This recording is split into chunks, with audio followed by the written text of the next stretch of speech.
আজকে কিন্তু ক্যান্ডি আমাদের বাড়ি এসে বিরাট লাফালাফি করেছে। সেই গল্পটা চলো আস্তে আস্তে বলি। আমরা বানাতে দিয়েছি একটা ড্রেসিং টেবিল, এটা কোন কালারের প্লাই দেবো সেটারই একটু দেখাশোনা চলছিল। এখানে অনেক ধরনের কালার ছিল। এই শীতকালটা পড়লেই না আমার চুলের কোয়ালিটিটা খুব খারাপ হয়েছে, বিকজ মেবি এই শীতের মধ্যে আমি শ্যাম্পুটা রেগুলার বেসিসে করলেও অয়েলিংটা কিন্তু আমার একদম রেগুলার বেসিসে করা হয় না। এই জন্যই হয়তো চুলটা এত ড্রাই আর এরকম হয়ে যায়। এই জন্য একটা হেয়ার প্যাক বানিয়ে নিলাম উঠোন থেকে অ্যালোভেরা তুলে, আর সেটা চুলে ভালো করে অ্যাপ্লাই করে নিলাম। তারপর দেখি আমাদের বাড়িতে এরা কারা ঘুরতে এসে। এটা তো কোকো আর ক্যান্ডি। এই কোকো ক্যান্ডির সাথে কিন্তু আমি আগের দিন তোমাদের ইন্ট্রোডিউস করিয়েছিলাম ভিডিওতে।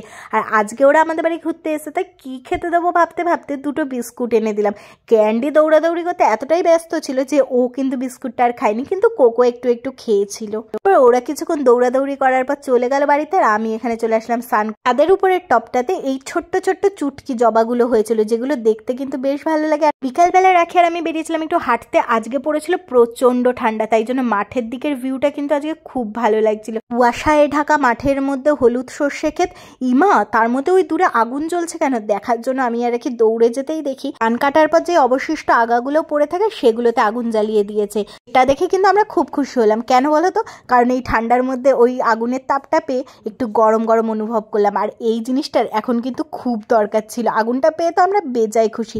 হ্যাঁ, আসার সময় ধনেপাতা ক্ষেত থেকে কিন্তু আমরা ধনেপাতাও তুলে এনেছিলাম। ধনেপাতাগুলো এত ফ্রেশ না কি বলবো। দিন বাড়ি ফেরার পথে আমরা চলে গেছিলাম একটু চা খেতে। ঠান্ডায় বেরোলে কিন্তু চাটাই মনে চায়, আর বিস্কুট ছাড়া চা তো একদম ভালো লাগে না। আর চা বললেই কি শুধু চায়ে সমাপ্ত থাকে, সেটা কিন্তু অনেক দূর গড়ায়। তো আমার ব্লগটা আজকে এতটাই ভালো লেগে থাকলে লাইক, শেয়ার এন্ড সাবস্ক্রাইব।